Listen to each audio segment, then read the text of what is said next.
जय हिंद दोस्तों। यूटेरिया ने एक नया बुक निकाला है दोस्तों, बीपीएससी एडीओ का, जो कि आप देख रहे हैं। ये फिलहाल कुछ दिन पहले निकाला है दोस्तों, 2026 के लिए है। आप देख सकते हैं, ठीक है, 2026 में ही निकाला है। तो आप इसको पूरी तरह देखिएगा दोस्तों। इसमें जीके का जो है 5 सेट दिया हुआ है, 5 सेट मैथ का दिया हुआ है, और 2 सेट जो है इंग्लिश और हिंदी मिलाकर के दिया हुआ है, ठीक है। तो टोटल 12 सेट अवेलेबल है दोस्तों। आप सभी को टोटल सेट दिया जाएगा। अगर इन सभी सेट का फुल सेट का पीडीएफ चाहिए दोस्तों, तो हमारे टेलीग्राम चैनल एबीसी विद सुमन के साथ जरूर ज्वाइन करें। तो आइए दोस्तों, हम लोग सेट नंबर 1 की ओर चलते हैं। क्वेश्चन नंबर 1 से मेरे साथ बने रहिएगा दोस्तों अंत तक। निम्नलिखित कथनों पर विचार करें। नाजका प्लेट मध्य अमेरिका और प्रशांत प्लेट के बीच अवस्थित है। एक गलत है दोस्तों। नाजका प्लेट जो है मध्य अमेरिका नहीं, बल्कि दक्षिण अमेरिका और प्रशांत प्लेट के बीच अवस्थित है, ठीक है। प्लेट टेक्टोनिक्स की अवधारणा मैकेंजी, पार्कर और मार्गन के द्वारा प्रतिपादित किया गया है। ये बिल्कुल सही है, अतः ऑप्शन नंबर केवल 2 हो जाएगा। क्वेश्चन नंबर 2 की ओर आते हैं। जब विसर्प मुख्य नदी से अलग हो जाता है तो बनने वाली भू आकृति क्या होती है? जब विसर्प मुख्य नदी से अलग हो जाती है तो बनने वाली भू आकृति ऑक्सेबो झील का निर्माण करता है। ऑप्शन नंबर बी हो जाएगा। मिलान करना अगला दोस्तों, ध्यान दीजिएगा। गोंड, गोंड कहाँ के हैं? गोंड मध्य प्रदेश की जनजाति है। डोंगरिया कोंद, डोंगरिया कोंद जो है उड़ीसा की जनजाति है। टोडा जनजाति नीलगिरी पहाड़ी का है, और चेचू जो है केरल की है। इस तरह से ऑप्शन नंबर 1 हो जाएगा। क्वेश्चन नंबर 4, निम्नलिखित कथनों पर विचार करें। चिली विश्व में तांबा उत्पादन में अग्रणी है, ठीक है। चिली जो है विश्व में तांबे में जो है उत्पादन में क्या अग्रणी है? सही है। मध्य प्रदेश सबसे बड़ा तांबा उत्पादक है, ये भी सही है, अतः ऑप्शन नंबर सी हो जाएगा। क्वेश्चन नंबर 5, निम्नलिखित में से क्षेत्रफल की दृष्टि से विश्व का सबसे बड़ा महाद्वीप कौन सा है? तो विश्व के सबसे बड़ा महाद्वीप ऑप्शन के अनुसार दोस्तों अफ्रीका हो जाएगा, ठीक है। ऐसे विश्व के सबसे बड़ा महाद्वीप कौन सा हो जाएगा? एशिया हो जाएगा। याद रखिएगा, एशिया जो है विश्व के सबसे बड़ा महाद्वीप है, ऑप्शन के अनुसार अफ्रीका हो जाएगा। अगर इसको जो है क्रम से बात करते हैं दोस्तों, तो पहला नंबर में एशिया हो जाएगा, दूसरा नंबर में अफ्रीका हो जाएगा, तीसरा नंबर में उत्तरी अमेरिका हो जाएगा, फिर दक्षिणी अमेरिका हो जाएगा, उसके बाद यूरोप, उसके बाद ऑस्ट्रेलिया हो जाएगा, ठीक है। यानी सबसे छोटा महाद्वीप की बात करेगा तो सबसे छोटा में कौन सा हो जाएगा? ऑस्ट्रेलिया हो जाएगा छोटा महाद्वीप में। क्वेश्चन नंबर 6, निम्नलिखित कथनों पर विचार करें। कौन सा कथन जो है गलत है? पश्चिमी घाट पूर्वी घाटों की तुलना में ज्यादा ऊंचे हैं, ये बिल्कुल सही है। तापी नदी जो है सतपुड़ा और विंध्य पर्वतमाला के बीच एक दरार घाटी से होकर बहती है, ये गलत है दोस्तों। सतपुड़ा और विंध्य पर्वतमाला के बीच जो है नर्मदा घाटी है, ना कि ताप्ती घाटी, ठीक है, नर्मदा घाटी। अगर तापी नदी की बात करते हैं दोस्तों, तो यह सतपुड़ा के दक्षिण में बहती है और अरब सागर में गिर जाती है। इस तरह से ऑप्शन नंबर बी जो है गलत हो जाएगा। क्वेश्चन नंबर 7, कथा दक्षिण पश्चिम मानसून के बारे में निम्नलिखित में कौन सा कथन सही नहीं है? सही नहीं है। कथा दक्षिण पश्चिम मानसून की 2 शाखा है। इसकी मतलब दक्षिण पश्चिम मानसून की 2 शाखा है। पहला जो है अरब सागर की शाखा है, और एक दूसरा बंगाल की खाड़ी की शाखा, ये सही है। अरब सागर की शाखा पश्चिमी घाट और कोंकण तट पर वर्षा करती है, ये भी सही है। बंगाल की खाड़ी की शाखा मुख्यतः जून जुलाई के दौरान तमिलनाडु में वर्षा करती, ये गलत है दोस्तों। जो तमिलनाडु में वर्षा होती है दक्षिण पश्चिम मानसून से नहीं होती है, ये उत्तर पूर्वी मानसून से होती है, ठीक है, उत्तर पूर्वी मानसून से होती है। और यहाँ वर्षा जो है जून जुलाई में नहीं होकर के अक्टूबर से दिसंबर में वर्षा होती है, ठीक है। तो ऑप्शन नंबर सी क्या हो जाएगा? गलत हो जाएगा। कोरियोलिस प्रभाव के कारण मानसूनी हवाएं विक्षेपित हो जाती है, ये भी सही है। क्वेश्चन नंबर 8, मिलान करना है। कहता कोरियोलिस बल का प्रभाव किसमें दिखता है दोस्तों? कोरियोलिस बल पृथ्वी के घूर्णन, ऋतु जो होता है पृथ्वी के परिक्रमण और झुकाव के कारण ऋतु, ठीक है। सूर्य भूमध्य रेखा के ठीक ऊपर विषुव। याद रखिएगा, ऑप्शन नंबर 1 हो जाएगा। क्वेश्चन नंबर 9, शीतोष्ण चक्रवात किस प्रकार के वाताग्र से संबंधित होते हैं? तो शीतोष्ण चक्रवात जो है, शीतोष्ण चक्रवात गर्म वाताग्र और ठंडा वाताग्र दोनों से संबंधित है, ऑप्शन नंबर सी हो जाएगा। हिमालयी नदियां अपने प्रवाह के क्रम में मध्य और निचले भागों में किस प्रकार की आकृति का निर्माण नहीं करती है? बताइएगा दोस्तों। इसका आंसर क्या हो जाएगा? गोखुर झील, विसर्प नदियां और गुंभित वाहिकाएं ये सभी का निर्माण करती है। ठीक है, अतः नन ऑफ दीज हो जाएगा। क्वेश्चन नंबर 11, मिलान करना है, देखिएगा मिलान कीजिएगा। वृत्तीय गति का उदाहरण कौन सा है दोस्तों, बताइएगा। तो पृथ्वी के परितः चंद्रमा की गति जो है वृत्तीय गति है। ठीक है, घूर्णन गति के बारे में कह रहा है, तो लट्टू को अपनी अक्ष पर घूरना है, क्या है दोस्तों? घूर्णन गति है। एक है दोस्तों आवर्ती गति है। आवर्ती गति क्या है? घड़ी के लोलक की गति आवर्ती गति, और दिया हुआ सरल रेखीय गति जो है नदी के प्रवाह की गति को सरल रेखीय गति। तो इस तरह से ऑप्शन नंबर बी हो जाएगा। ठीक है, क्वेश्चन नंबर 12 की ओर आते हैं दोस्तों। जब कुएं से पानी की बाल्टी को ऊपर खींचते हैं तो हमें महसूस होता है कि बाल्टी बाल्टी क्या होगा दोस्तों? जब पानी की बाल्टी जो जो मतलब भरा होता है, जब ऊपर खींचते हैं तो जब पानी के सतह से थोड़ा सा भी ऊपर आता है दोस्तों तो हमें भारी महसूस होता है। अतः ऑप्शन नंबर 1 हो जाएगा। ठीक है, यदि सितार और बांसुरी पर एक ही स्वर बजाया जाए तो उनमें उत्पन्न ध्वनि का अंतर निम्नलिखित में किस कारण होता है? तो जब दोनों एक ही स्वर में बजाएंगे तो उसमें उत्पन्न ध्वनि का अंतर जो है ध्वनि गुणता के कारण होता है। ठीक है, ध्वनि गुणता के कारण। क्वेश्चन नंबर 14, जल में वायु का बुलबुला किसकी भांति व्यवहार करता है? तो जल में वायु की बुलबुला जो है अवतल लेंस की भांति कार्य करता है। ठीक है, जल का अपवर्तनांक वायु से अधिक होने के कारण उत्तल सतह का वायु का बुलबुला जल में अवतल लेंस की भांति व्यवहार करता है। क्वेश्चन नंबर 15, ट्रांसफार्मर में निम्नलिखित में किसके कारण ऊर्जा हानि नहीं होती है? तो ट्रांसफार्मर जो है क्रोड का नरम लोहे का बना होना, ट्रांसफार्मर का क्रोड नरम लोहे का बना होना, इसके कारण जो है ऊर्जा की हानि नहीं होती है। मिलान करना है दोस्तों, मिलान कीजिएगा। आउडोमीटर, आउडोमीटर से क्या होता है? कहता है कौन सा युग्म मिलान जो है गलत मिलान किया हुआ है। ठीक है, कौन सा मिलान गलत है? आउडोमीटर से वाहनों द्वारा तय की गई दूरी सही है दोस्तों। एक है दोस्तों क्रायोमीटर, रॉकेट इंजन की क्षमता, ये गलत है। क्रायोमीटर के द्वारा अत्यंत निम्न ताप को मापन होता है। ठीक है, अत्यंत निम्न ताप को जो है माप करते हैं क्रायोमीटर से। ठीक है, एक है दोस्तों ग्रेविमीटर, गुरुत्वाकर्षण क्षेत्र में परिवर्तन की माप होता है। फोनोमीटर के द्वारा ध्वनि की तीव्रता को माप होता है। अतः ऑप्शन नंबर क्या हो जाएगा? बी हो जाएगा दोस्तों। ठीक है, क्वेश्चन नंबर आते हैं 17, लोहे की कील पारे पर तैरती है जबकि वह पानी में डूब जाती है, क्यों डूबती है? क्योंकि लोहे का अपेक्षित घनत्व तो पानी से अधिक होता है और पारे से कम होता है। ऑप्शन नंबर बी हो जाएगा। क्वेश्चन नंबर 18, मनुष्य के शरीर में पाए जाने वाले तत्वों की उनकी प्रचुरता के आधार पर जो है आरोही क्रम में व्यवस्थित करें। ठीक है, आरोही मतलब बढ़ते क्रम। ठीक है, तो मनुष्य के शरीर में सबसे अधिक ऑक्सीजन होता है दोस्तों। तो ऑक्सीजन यहाँ तो नहीं है, खत्म हो गया, यहाँ ऑक्सीजन है दोस्तों। ऑक्सीजन एक यहाँ है, तो बी और डी में देखिएगा। ऑक्सीजन से कम होता है कार्बन, कार्बन यहाँ भी है। इससे कम होता है दोस्तों हाइड्रोजन। ठीक है, यहाँ कैल्शियम दिया हुआ है, गलत हो जाएगा। अतः ऑप्शन नंबर डी हो जाएगा। ठीक है, मनुष्य के शरीर में ऑक्सीजन की मात्रा जो दोस्तों 65% होता है, पूछा गया क्वेश्चन है, ध्यान रखिएगा। कार्बन की मात्रा 18.5% और हाइड्रोजन की मात्रा जो है लगभग 10% के बराबर होता है।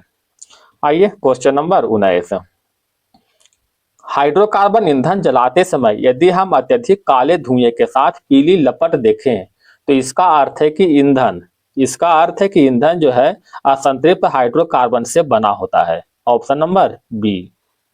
क्वेश्चन नंबर 20, किसी रक्षक नली में निम्नलिखित में कौन सा द्रव मौजूद होता है जिसका उपयोग HCl गैस बनाने में किया जाता है? कौन सा है दोस्तों?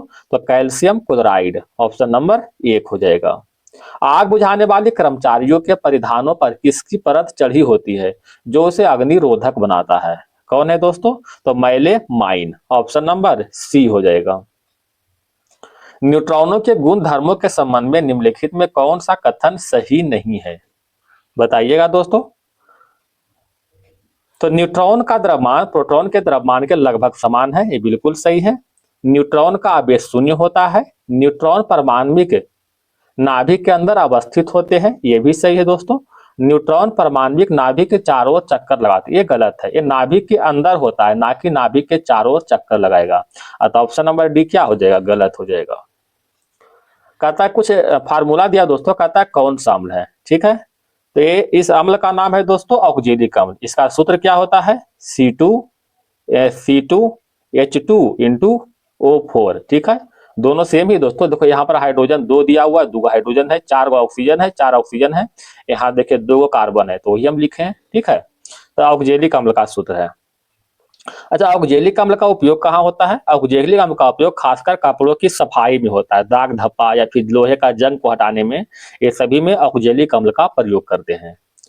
क्वेश्चन नंबर बढ़े 24 की ओर। अज्ञात रुधिर वर्ग का एक व्यक्ति गंभीर रूप से दुर्घटनाग्रस्त हो जाता है और उसे तुरंत रक्त आधान की जरूरत पड़ती है।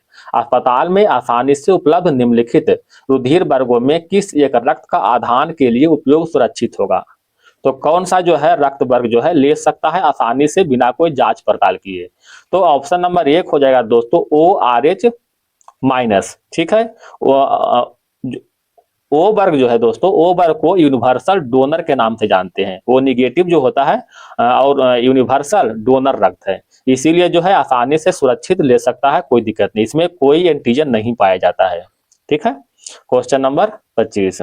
ऊंचे पेड़ों में जाइलम वाहिकाओं के माध्यम में जल ऊपर की ओर चढ़ता है। पौधों में होने वाली प्रक्रिया और पानी के गुणधर्म जो ऊर्ध्वाधर गति में सहायक होते हैं, वे कौन से हैं, वे कौन से हैं दोस्तों। तो बाष्पोत्सर्जन, खिंचाव, ससंजन और असंजन। ऑप्शन नंबर बी हो जाएगा। Question number 26। आवर्त बीजी के बीजांड में निम्नलिखित में कौन सी अगुणित कोशिकाएं नहीं पाई जाती है। तो आवर्त बीजी के बीजांड में जो है बीजांड काय कोशिकाएं नहीं पाई जाती है, बीजांड काय कोशिकाएं। मिलान करना है दोस्तों, देखिएगा, विटामिन ए की कमी से दृष्टिहीनता होता है, विटामिन B1 की कमी से बेरी, विटामिन डी की कमी से रिकेटस और लोहा की कमी से अरक्ता है। सही, सभी के सब सही है दोस्तों, अतः ऑप्शन नंबर डी हो जाएगा, ठीक है। विटामिन ए का रासायनिक नाम क्या है दोस्तों, रेटिनॉल हो जाएगा, ठीक है। विटामिन B1 को थायमिन हो जाता है। आइए क्वेश्चन नंबर 28। जीवाणु में एक स्पष्ट केंद्रक क्षेत्र होता है जिसमें केंद्रकीय झिल्ली का अभाव होता है तथा केवल प्रोटीन रहित DNA पाया जाता है। ऐसे क्षेत्र को क्या कहा जाता है। तो ऐसे क्षेत्र को दोस्तों क्या कहते हैं, केंद्रकाभ कहते हैं। ऑप्शन नंबर डी हो जाएगा। यकृत द्वारा स्रावित पीत का संबंध निम्नलिखित में से कौन सा कथन सही नहीं है, बताइएगा। तो पीत में लिपिडों का पाचन के लिए एंजाइम होते हैं, पहला ही गलत हो गया दोस्तों, ठीक है। पीत में लिपिडों को पाचन के लिए एंजाइम नहीं होते हैं, ठीक है। दूसरा ऑप्शन कह रहा है दोस्तों कि पीत वसाओं के पाइसीकरण में सहायक होता है। पीत आमाशय से आने वाले खाद्य के अम्लीय पीएच को उदासीन करता है।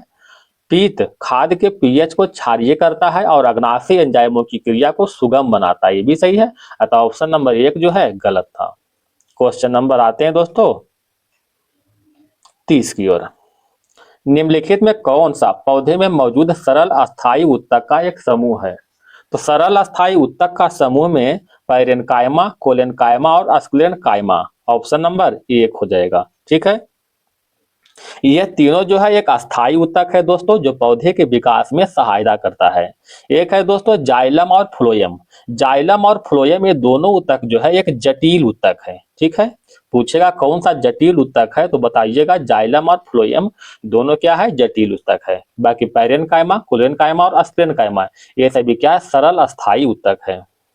चावल की खेती का साक्ष्य किस हड़प्पा स्थल से प्राप्त हुआ है। चावल की खेती का साक्ष्य रंगपुर से प्राप्त हुआ है, ठीक है, रंगपुर से। ऑप्शन नंबर सी हो जाएगा।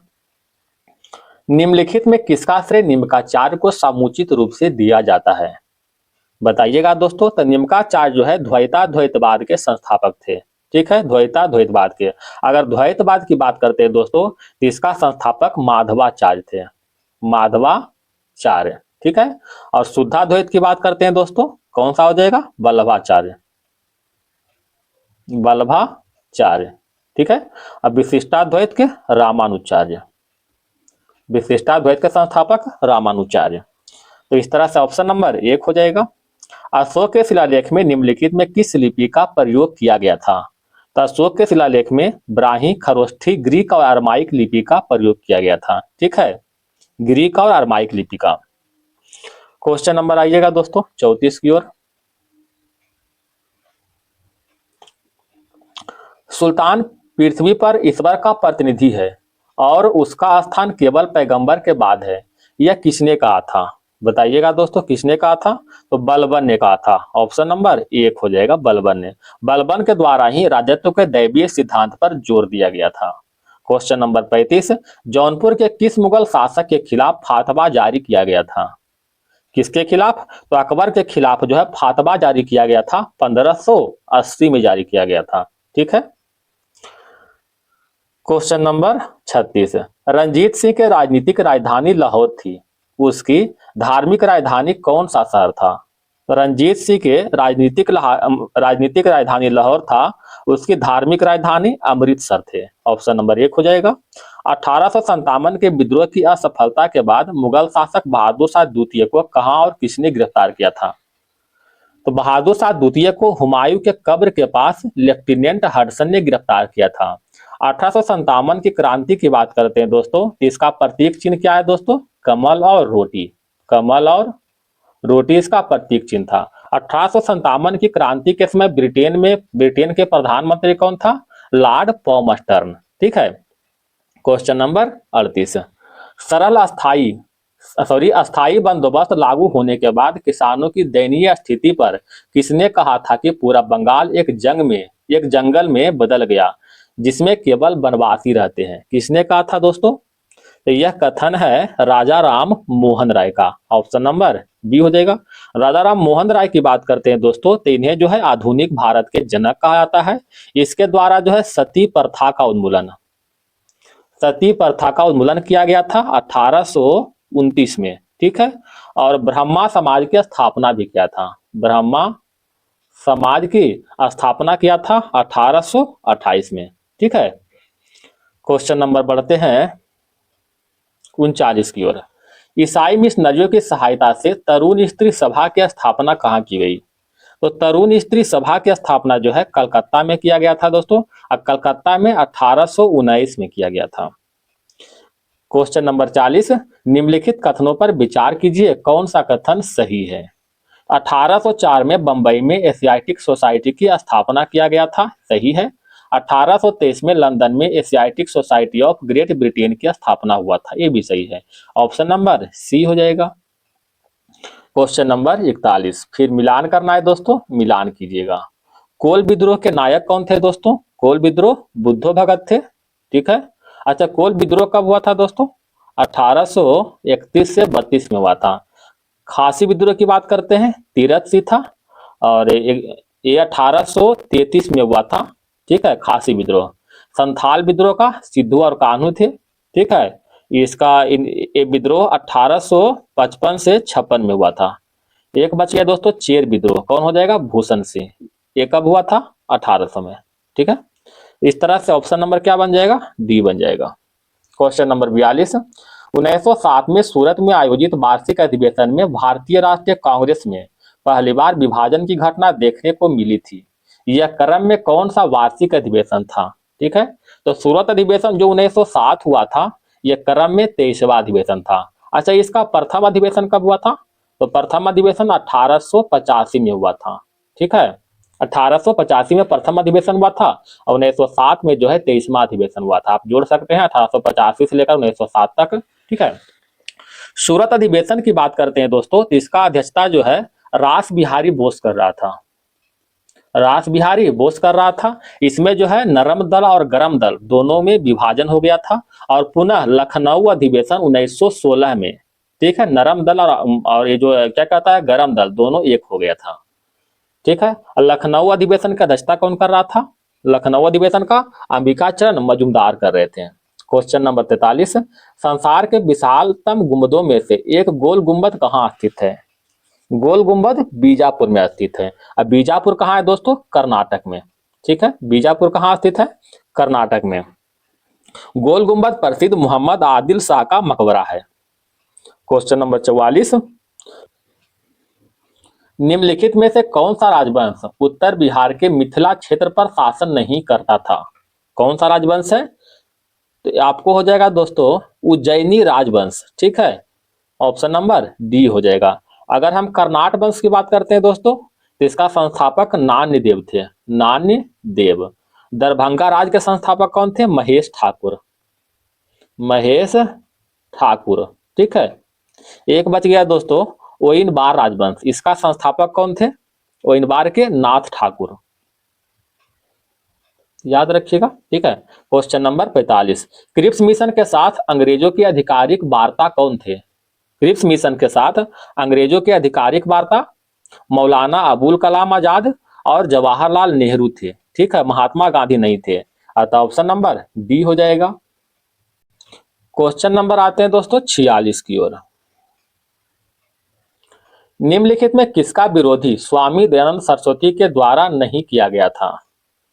तो तंत्र मंत्र, मूर्ति पूजा और एक बहुदेववाद, ये सभी का विरोध किया गया था, लेकिन कर्म का सिद्धांत का विरोध नहीं किया गया था। मिलान करना है दोस्तों अगले क्वेश्चन में। सहायक संधि, ठीक है, सहायक संधि के कौन हो जाएगा दोस्तों? लॉर्ड ब्लेजली हो जाएगा। भारतीय विश्वविद्यालय अधिनियम लॉर्ड कर्जन के समय में आया था। ठीक है। राज विलय नीति, राज विलय नीति जो है लॉर्ड डलहौजी के समय में। एक बचा दोस्तों बंगाल में द्वैत शासन व्यवस्था, ये लॉर्ड क्लाइव के समय में हुआ था। ठीक है, बंगाल में द्वैत शासन व्यवस्था लॉर्ड क्लाइव के समय में। इस तरह से ऑप्शन नंबर क्या बन जाएगा? बी हो जाएगा। क्वेश्चन नंबर 48, किस यूरोपियन ने भारत में प्रथमतः समुद्री व्यापारिक केंद्र स्थापित किए हैं? तो सबसे पहले समुद्री व्यापारिक केंद्र जो है पुर्तगाली ने स्थापना किया था। ऑप्शन नंबर सी हो जाएगा। भारत में प्रथम पुर्तगाली वाइसराय फ्रांसिस्को डी अल्मीडा था, जिन्होंने 1509 में, ठीक है, द्वीप पर अधिकार किया था। किस पर किया था? द्वीप पर अधिकार कर दिया था। ठीक है। बताइएगा दोस्तों, पुर्तगाली ईस्ट इंडिया कंपनी की स्थापना कब हुआ था? 1498 में। अंग्रेजी ईस्ट इंडिया कंपनी का स्थापना 1600 में हुआ था। फ्रांसीसी ईस्ट इंडिया कंपनी का स्थापना जो है 1664 में हुआ था। ठीक है। और डच ईस्ट इंडिया कंपनी का स्थापना 1602 में। याद रखिएगा दोस्तों, बड़ा इंपॉर्टेंट है। ठीक है। क्वेश्चन नंबर 49, निम्नलिखित भारतीय शासकों में से कौन थे जिन्होंने विदेशों में आधुनिक पद्धति से दूतावास की स्थापित किया था? बताइएगा दोस्तों कौन थे? टीपू सुल्तान थे। ठीक है, ऑप्शन नंबर डी हो जाएगा। टीपू सुल्तान ने अपनी राजधानी कहाँ बनाया था? श्रीरंगपट्टनम में। अच्छा, टीपू सुल्तान की बात करते हैं दोस्तों, तीन के द्वारा जो है तृतीय आंग्ल मैसूर युद्ध और एक चतुर्थ आंग्ल मैसूर युद्ध जो है लड़ा गया था। तृतीय आंग्ल मैसूर युद्ध की बात करते हैं दोस्तों, तो यह जो है 1790 से 92 में लड़ा गया था और चतुर्थ आंग्ल मैसूर युद्ध 1799 में लड़ा गया था। 1799 में ही टीपू सुल्तान की मृत्यु हो गया था। और तृतीय आंग्ल मैसूर युद्ध की समाप्ति जो है, ठीक है, श्रीरंगपट्टनम के संधि के द्वारा ही समाप्त हुआ था। अच्छा, तीसरा चौथा हो गया दोस्तों, पहला मैसूर युद्ध कब हुआ था? तो पहला मैसूर युद्ध जो हुआ था दोस्तों 1767 से 69 में हुआ था। ठीक है, 69 में। और दूसरा मैसूर युद्ध जो हुआ था 1780 से 84 में हुआ था। ठीक है। प्रथम आंग्ल मैसूर युद्ध के दौरान जो है मद्रास की संधि हुआ था। दूसरा में हुआ था दोस्तों मंगलोर की संधि। ठीक है। क्वेश्चन नंबर बढ़े 50 की ओर। निम्नलिखित में किसने बंगाल में द्वैत शासन प्रणाली को समाप्त किया था? तो बंगाल में द्वैत शासन प्रणाली को समाप्त वारेन हेस्टिंग्स के द्वारा 1772 में किया था। ठीक है। द्वैत शासन प्रणाली लागू किसने किया था? तो लागू जो है रॉबर्ट क्लाइव के द्वारा 1665 में किया, 1765 में, सॉरी। ठीक है। द्वैत शासन प्रणाली रॉबर्ट क्लाइव के द्वारा 1765 में लागू किया गया था और वारेन हेस्टिंग्स के द्वारा 1772 में इसे समाप्त कर दिया गया था। क्वेश्चन नंबर 51, भारतीय संविधान का अनुच्छेद 300 किससे संबंधित है? अनुच्छेद 300 का संबंध मुकदमे और कार्यवाही से संबंधित है। ऑप्शन नंबर 1 हो जाएगा। सरकारी ठेके जो है अनुच्छेद 299 से संबंधित है। महान न्यायवादी अनुच्छेद 76 से संबंधित है। याद रखिएगा दोस्तों। क्वेश्चन नंबर 52, राज्य विधान परिषद के सदस्य निम्नलिखित में किस श्रेणी से नहीं चुने जाते हैं? उद्योगपतियों से नहीं चुने जाते हैं। संविधान के अनुच्छेद 171 के 3 के तहत। ठीक है। स्थानीय निकाय से कितना व्यक्ति दोस्तों? तो स्थानीय निकाय से 1/3 सदस्य चुने जाते हैं। शिक्षक से 1/12 सदस्य और स्नातक भी जो है, स्नातक 1/12 सदस्य का मनोनीत करते हैं। ठीक है। और राज्यपाल के द्वारा, ठीक है, राज्यपाल के द्वारा जो है विधान परिषद में 1/6 सदस्य को मनोनीत करते हैं। ये बड़ा इंपॉर्टेंट है दोस्तों, याद रखिएगा। ठीक है, कि राज्यपाल जो है विधान परिषद में कितने सदस्य मनोनीत करेगा? तो 1/6 सदस्य। ठीक है। क्वेश्चन नंबर बढ़े 53, किस संविधान संशोधन द्वारा एक ही व्यक्ति को दो या दो से अधिक राज्यों के राज्यपाल बनाने का प्रावधान किया गया है? तो सातवां संविधान संशोधन के द्वारा, ठीक है, सातवां संविधान संशोधन के द्वारा मतलब एक व्यक्ति को दो या दो से अधिक राज्यपाल बना सकते हैं। अच्छा, 42वां संविधान संशोधन की बात करते हैं दोस्तों, तो यह 1976 में हुआ था। इसके तहत जो है 10 मौलिक अधिकार, मौलिक कर्तव्य, ठीक है, 10 मौलिक कर्तव्य को जो है जोड़ा गया था, ठीक है, 1976 के द्वारा 42वें संविधान संशोधन। 44वें संविधान संशोधन जो कि 1978 में हुआ था, इसके तहत संपत्ति के अधिकार को मौलिक अधिकार की श्रेणी से निकाल करके जो है कानूनी अधिकार में डाल दिया गया था, अनुच्छेद 300 का ए के तहत, ठीक है। 24वें संविधान संशोधन की बात करते हैं दोस्तों, तो ये कब हुआ था? 1971 में हुआ था। इसके तहत संसद को मौलिक अधिकार सहित संविधान के किसी भाग में संशोधन करने की शक्ति प्रदान किया गया है, ठीक है। 24वां संविधान संशोधन 1971 के द्वारा। आइए क्वेश्चन नंबर 54 की ओर। राज्यपाल द्वारा जारी अध्यादेश के लिए किसका अनुमोदन आवश्यक है? तो राज्यपाल द्वारा जारी अध्यादेश के लिए जो है विधानसभा के अनुमोदन आवश्यक है, ठीक है, ऑप्शन नंबर डी हो जाएगा, ठीक है। अच्छा, अध्यादेश जारी करने का अधिकार जो है एक तो राज्यपाल को है दोस्तों, जो कि अनुच्छेद 213 के तहत है, ठीक है, और एक है दोस्तों राष्ट्रपति को, अनुच्छेद 123 के तहत। Question number 55। भारत में संसदीय सरकार की विशेषताएं निम्नलिखित में है, कतः कौन सा सही है? मंत्रिपरिषद सामूहिक रूप से उच्च सदन के प्रति उत्तरदायी होते हैं। गलत है दोस्तों, उच्च सदन नहीं होगा, क्या हो जाएगा? निम्न सदन, ठीक है। निम्न सदन कौन सा हो जाएगा? लोकसभा, ठीक है, यानी मंत्रिपरिषद सामूहिक रूप से लोकसभा के प्रति उत्तरदायी होते हैं, जो कि निम्न सदन है। सांसद बने बिना कोई व्यक्ति केवल 6 माह तक ही मंत्री पद पर रह सकता है, बिल्कुल सही है। कोई भी सांसद जो है बिना मंत्री के वह 6 माह तक जो है पद पर रह सकता है, लेकिन 6 माह के अंदर जो है सांसद बनना जो है किसी भी मतलब स्थान के जरूरी है, अगर नहीं बना तो हट जाएगा। मंत्री अपना पद ग्रहण करने से पहले लोकसभा के अध्यक्ष के समक्ष शपथ लेता है। ये गलत है दोस्तों, लोकसभा के अध्यक्ष के समक्ष नहीं लेगा, ये लेगा दोस्तों राष्ट्रपति के समक्ष, ठीक है, राष्ट्रपति के समक्ष जो है शपथ ग्रहण करेगा। राष्ट्रपति भारत के वास्तविक कार्यकारी है, गलत है दोस्तों, राष्ट्रपति नहीं होगा, भारत के वास्तविक कार्यकारी प्रधानमंत्री होगा, ठीक है, या फिर प्रधानमंत्री द्वारा नियुक्त मंत्री परिषद होगा, ठीक है। तो इस तरह से ऑप्शन नंबर केवल 2 जो है सही है, ऑप्शन नंबर डी हो जाएगा।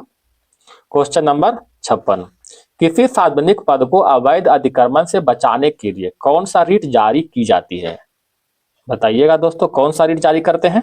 तो अधिकार परीक्षा रीट, ऑप्शन नंबर डी हो जाएगा। रीट जारी करने का अधिकार एक तो सुप्रीम कोर्ट को है दोस्तों, अनुच्छेद 32 के तहत, और एक हाई कोर्ट को है, अनुच्छेद 226 के तहत। दोनों जो है रीट जारी करता है, और रीट जो टोटल 5 तरह होते हैं, ठीक है। वर्तमान में भारत सरकार में कितनी कैबिनेट समितियां हैं? तो वर्तमान भारत में टोटल 8 कैबिनेट समितियां हैं, याद रखिएगा, टोटल 8 है। विधानसभा के सदस्य चुने जाने के लिए न्यूनतम आयु सीमा कितना है? तो विधानसभा के सदस्य चुने जाने के लिए न्यूनतम आयु सीमा 25 वर्ष है, अनुच्छेद 173 के बी के अनुसार। भारत में किसी अध्यादेश की अधिकतम वैधता कितने महीनों और सप्ताह होती है? तो भारत में किसी अध्यादेश की अधिकतम वैधता जो है अधिकतम 6 महीने या फिर 6 सप्ताह होता है, ऑप्शन नंबर बी हो जाएगा, ठीक है। अध्यादेश जारी करने का अधिकार राष्ट्रपति को दोस्तों, राष्ट्रपति को जो है अनुच्छेद 123 के तहत, और राज्यपाल को अनुच्छेद 213 के तहत है। Question number 60। भारत के उपराष्ट्रपति का चुनाव मुख्य रूप से भारतीय संविधान के किस अनुच्छेद में बताया गया है? तो भारतीय संविधान के अनुच्छेद 66 में बताया गया है, ठीक है, अनुच्छेद 66 में। अनुच्छेद 62 की बात करते हैं दोस्तों, तो राष्ट्रपति के कार्यकाल की समाप्ति के बारे में उल्लेख किया गया है, अनुच्छेद 62 में। अनुच्छेद 61 में क्या है दोस्तों? राष्ट्रपति पर महाभियोग का प्रावधान किया गया है। अनुच्छेद 65 की बात करते हैं दोस्तों, तो राष्ट्रपति अगर त्यागपत्र देगा या फिर आकस्मिक मृत्यु होगा या फिर उसको अपना जो है पद से त्यागपत्र देगा, वैसी स्थिति में उपराष्ट्रपति उसके जगह पर काम करेगा, अनुच्छेद 65 के तहत। अनुच्छेद 67 में क्या है दोस्तों, उपराष्ट्रपति के पदभार और कार्यकाल से संबंधित है, अनुच्छेद 67। कहता है दोस्तों विकल्पों में से सही युग्म चुनने के लिए कहता है, ठीक है। चौथी पंचवर्षीय योजना सेवा पर ध्यान, ये गलत है दोस्तों। चौथी पंचवर्षीय योजना की बात करेंगे दोस्तों, तो इसमें वृद्धि के साथ न्याय, ठीक है, वृद्धि के साथ न्याय के बारे में उल्लेख किया गया है। और चौथी पंचवर्षीय योजना 1969 से लेकर के 74 तक चलाया गया था। पांचवी पंचवर्षीय योजना की बात करते हैं दोस्तों, तो यह उद्योग पर ध्यान केंद्रित किया गया, ये भी गलत है दोस्तों।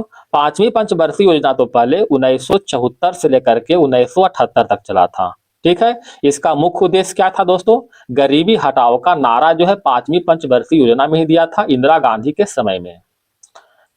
तृतीय पंचवर्षीय योजना वैश्वीकरण पर केंद्रित है, ये भी गलत है दोस्तों।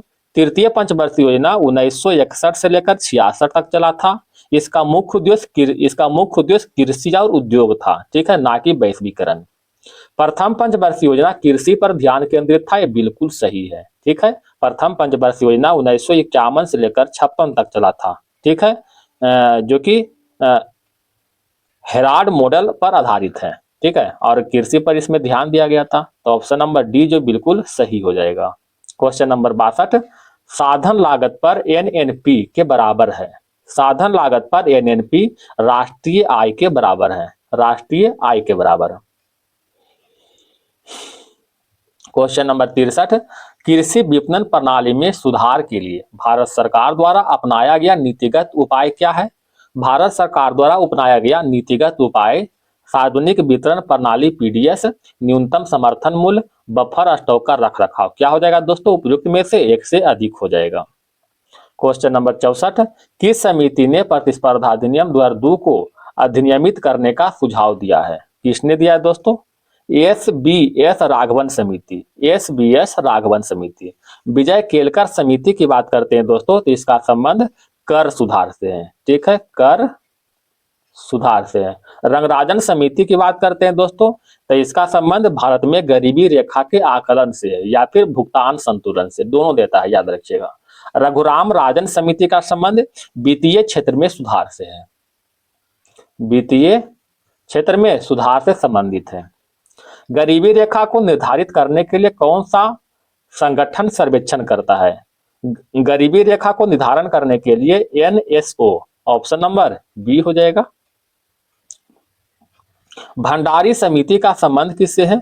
भंडारी समिति का संबंध क्षेत्रीय ग्रामीण बैंकों की पुनर्संरचना से है, ऑप्शन नंबर डी हो जाएगा दोस्तों। कुछ अन्य समिति का नाम देख लेते हैं दोस्तों, जैसे में स्वामीनाथन समिति जनसंख्या नीति से संबंधित है, जानकी रमन समिति प्रतिभूति घोटाला संबंधित है, सरकारिया समिति केंद्र राज्य संबंध से संबंधित है, पीसी महालोबित समिति राष्ट्रीय आय से संबंधित है, रंगराजन समिति भुगतान संतुलन से संबंधित है, गोयकोरिया समिति बैंक सेवा सुधार से, नरसिंघम समिति का संबंध वित्तीय और बैंकिंग सुधार से। याद रखिएगा ये सभी। क्वेश्चन नंबर 67, बिहार आर्थिक सर्वेक्षण पहली बार किस वित्तीय वर्ष के लिए प्रकाशित किया गया था। तो बिहार आर्थिक सर्वेक्षण पहली बार जो है 2006-07 में प्रकाशित किया गया था, 2006-07 में। निम्नलिखित बंदरगाहों में से कौन कृत्रिम बंदरगाह है। कृत्रिम बंदरगाह के रूप में कौन है दोस्तों, चेन्नई है, ठीक है। चेन्नई जो है ये कृत्रिम बंदरगाह है जो दोस्तों, जिसका संचालन 1881 में प्रारंभ किया गया था। अब भारत के सबसे बड़ा कृत्रिम बंदरगाह के रूप में चेन्नई बंदरगाह है, ठीक है। बिहार में सोरे के व्यापार का एकाधिकार अंग्रेजों को किसने प्रदान किया था। बिहार में सोरे का व्यापार जो है मीर जाफर के द्वारा प्रदान किया गया था, ऑप्शन नंबर बी हो जाएगा। क्वेश्चन नंबर 70, प्राचीन बिहार का कौन सा राजवंश पितृहर्ता राजवंश के नाम से जाना जाता था। तो पितृहर्ता राजवंश के नाम से हर्यक राजवंश को जानते हैं। हर्यक राजवंश की बात करते हैं दोस्तों, तो इसका संस्थापक बिंबिसार थे। बिंबिसार की हत्या जो है इसका पुत्र अजात शत्रु ने किया था, अजात शत्रु ने। ये जो है अजात शत्रु की हत्या इसके पुत्र उदाइन ने किया था। ठीक है, तो आप देख रहे हैं दोस्तों, ये जो पुत्र है अपने पिता को जो है हत्या कर रहा है। ठीक है, इसलिए इसे पितृहर्ता राजवंश के नाम से जानते हैं। नंद वंश की बात करते हैं दोस्तों, इसका संस्थापक महापद्मानंद थे, महापद्मानंद थे। ठीक है, एक है दोस्तों शिशुनाग वंश, इसका स्थापना शिशुनाग ने ही किया था। एक है दोस्तों शुंग वंश, शुंग वंश की स्थापना पुष्यमित्र शुंग ने किया था, पुष्यमित्र शुंग ने किया था। ठीक है, क्वेश्चन नंबर 71, भारतीय राष्ट्रीय कांग्रेस के 27वां अधिवेशन कहाँ हुआ था? भारतीय राष्ट्रीय कांग्रेस के 27वां अधिवेशन बांकीपुर पटना में हुआ था, बांकीपुर पटना में, जो कि 1912 में संपन्न हुआ था। इसका अध्यक्षता कौन कर रहा था दोस्तों? इसका अध्यक्षता R.N. मुधोलकर कर रहा था, R.N. मुधोलकर, याद रखिएगा दोस्तों। एक है दोस्तों गया अधिवेशन, गया अधिवेशन जो कि 1922 में हुआ था, इसका अध्यक्षता जो है C.R. दास मतलब चित्तरंजन दास किया था। रामगढ़ अधिवेशन 1940 में हुआ था, इसका अध्यक्षता जो है अबुल कलाम आजाद के द्वारा हुआ था, अबुल कलाम आजाद के द्वारा। एक है दोस्तों लखनऊ अधिवेशन जो कि 1916 में हुआ था। ठीक है, एक कांग्रेस का अधिवेशन है, इसमें नरम और गरम दल दोनों एक हुआ था। इसका अध्यक्षता अंबिका चरण मजूमदार कर रहा था, अंबिका चरण मजूमदार कर रहा था। ठीक है, इसमें नरम दल और गरम दल दोनों एक हो चुका था। क्वेश्चन नंबर 72, निम्नलिखित में किसके अध्यक्षता में बिहार प्रांतीय किसान सभा की विधिवत स्थापना हुआ था? तो बिहार प्रांतीय किसान सभा का विधिवत स्थापना जो है स्वामी सहजानंद सरस्वती के द्वारा हुआ था। ठीक है, क्वेश्चन नंबर बढ़ते हैं दोस्तों 73, मुजफ्फरपुर बम कांड में कौन संबंधित नहीं थे? मुजफ्फरपुर बम कांड में चंद्रशेखर आजाद संबंधित नहीं था। ठीक है, ऑप्शन नंबर सी हो जाएगा।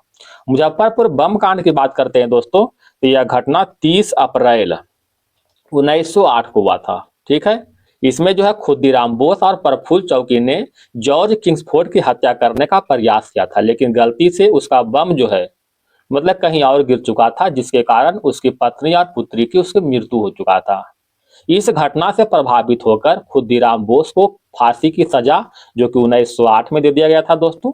ठीक है, मात्र 18 वर्ष की उम्र में, और ये जो है प्रफुल्ल चौकी जो है आत्महत्या कर लिया था। ठीक है, क्वेश्चन नंबर 74, निम्नलिखित में कौन सा जलकुंड मुंगेर में अवस्थित है?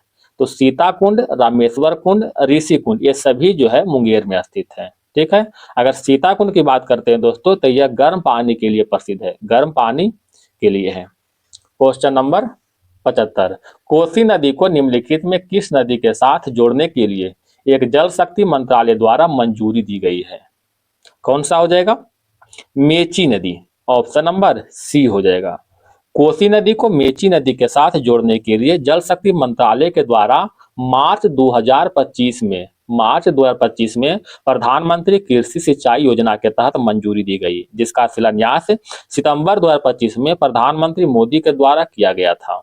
याद रखिएगा दोस्तों। क्वेश्चन नंबर 76, वनावरण के प्रतिशत की दृष्टि से बिहार के निम्नलिखित जिलों को सही अवरोही क्रम देना है।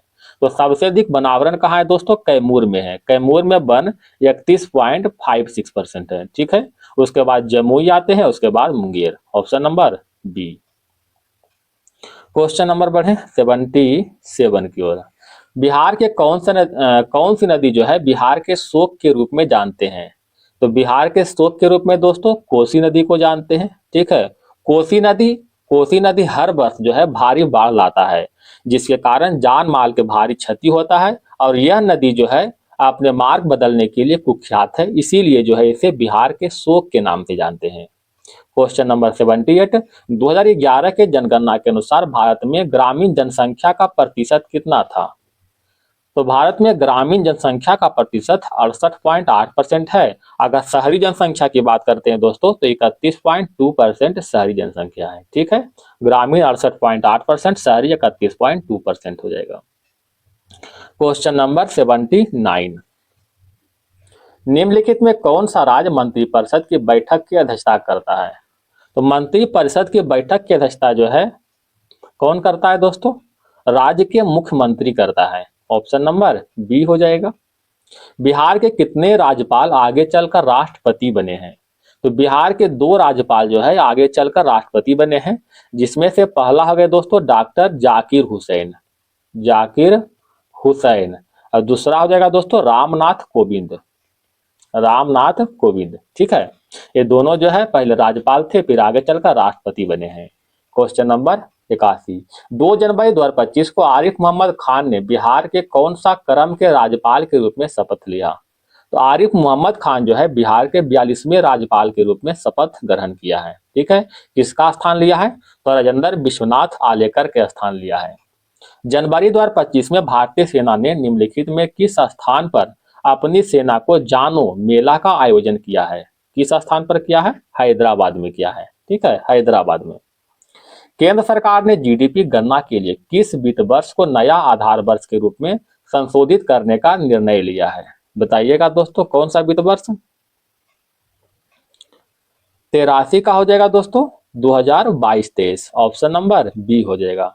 ठीक है, यानी जीडीपी गणना के रूप में 2022-23 को संशोधित करने का निर्णय लिया गया है। क्वेश्चन नंबर आते हैं 84 की ओर।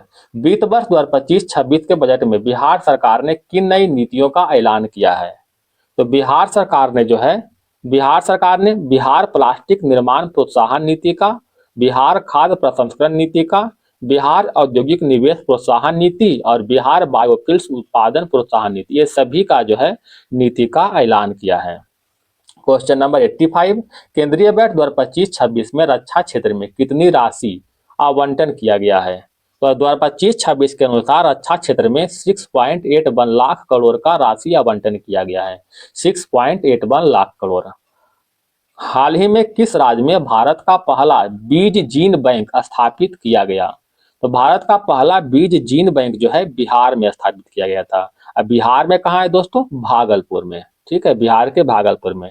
इस जीन बैंक की स्थापना का उद्देश्य कृषि जैव विविधता के संरक्षण करना। ठीक है, कृषि जैव विविधता के संरक्षण करना। क्वेश्चन नंबर 87, हाल ही में चर्चा में रहे ब्लेज मेट्रेबिली किस देश की खुफिया एजेंसी MI6 के इतिहास की पहली महिला मुख्य रूप से चुनी गई? कहाँ का है दोस्तों MI6? तो MI5 और एक MI6 दोनों इंग्लैंड के जो है खुफिया एजेंसी है। कुछ खुफिया एजेंसी के नाम देख लेते हैं दोस्तों, देखिएगा दोस्तों, जैसे IB और NIA, ये तीनों किसका है दोस्तों? भारत का खुफिया एजेंसी है। CIA और NSA अमेरिका का खुफिया एजेंसी है। मोसाद जो है इजराइल का, ISI पाकिस्तान का, MI5 और MI6 जो है यूनाइटेड किंगडम यानी इंग्लैंड का, SVR FSB रूस का है दोस्तों, MSS चीन का है, CSIS ये जो है कनाडा का। ठीक है दोस्तों, एक है ASIS और ASIO ऑस्ट्रेलिया का खुफिया एजेंसी है, BND जर्मनी का खुफिया एजेंसी है। याद रखिएगा आप लोग। क्वेश्चन नंबर 88, हाल ही में किस देश ने कृत्रिम बुद्धिमत्ता मनोरंजन आयोजनों और पर्यटन के विशेषज्ञों को आकर्षित करने के लिए 4 नई वीजा श्रेणी शुरू किया है? किसने शुरू किया है? संयुक्त अरब अमीरात ने शुरू किया है। Option number C. अक्टूबर 2025 में RBI ने भारतीय बैंक और उसकी विदेशी शाखाओं को किस देश के निवासियों और उसके बैंकों की भारतीय रुपया में ऋण प्रदान करने की अनुमति दी है? किसने दिया है दोस्तों? तो नेपाल, भूटान और श्रीलंका। ऑप्शन नंबर सी हो जाएगा। अमेरिकी राष्ट्रपति ने अगस्त 2025 में भारत पर कितना प्रतिशत अतिरिक्त टैरिफ लगाने की ऐलान किया था, जिससे अब कुल टैरिफ 50% हो गया है? कितना लगाने का? तो 25% लगाने का ऐलान किया था। अभी तो बहुत बढ़ गया दोस्तों, लगभग 100% टैरिफ कर दिया है अमेरिका वालों ने।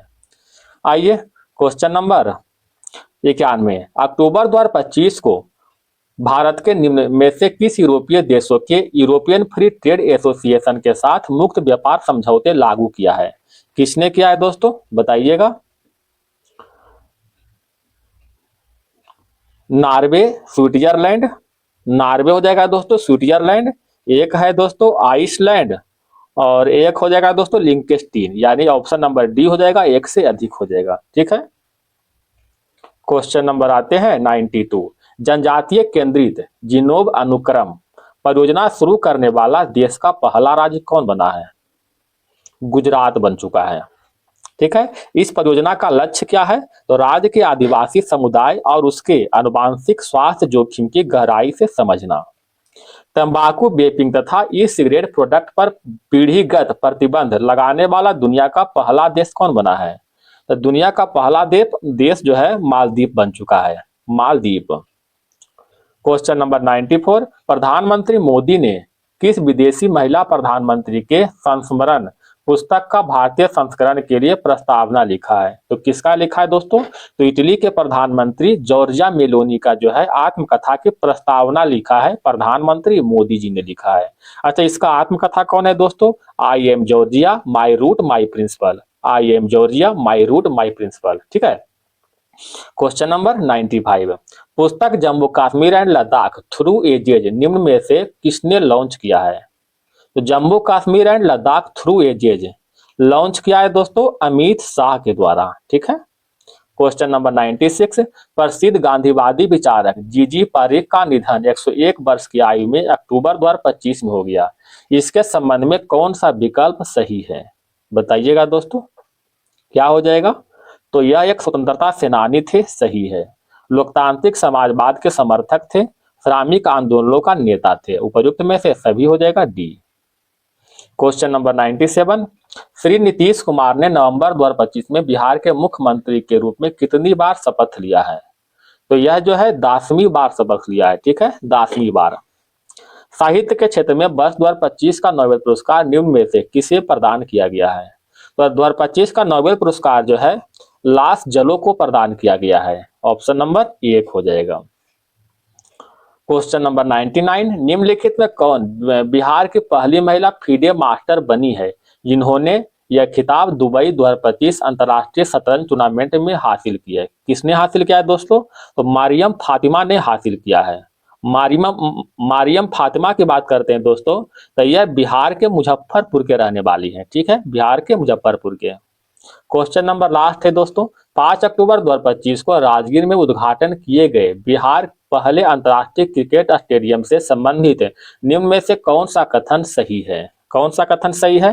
तो इस स्टेडियम का नींव 12 अक्टूबर 2008 को रखी गई थी। बिल्कुल सही है।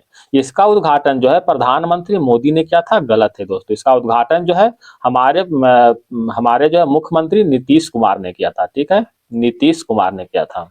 इसकी कुल लागत जो है 800 करोड़ थी। गलत है दोस्तों, कुल लागत जो है 1000 करोड़ था।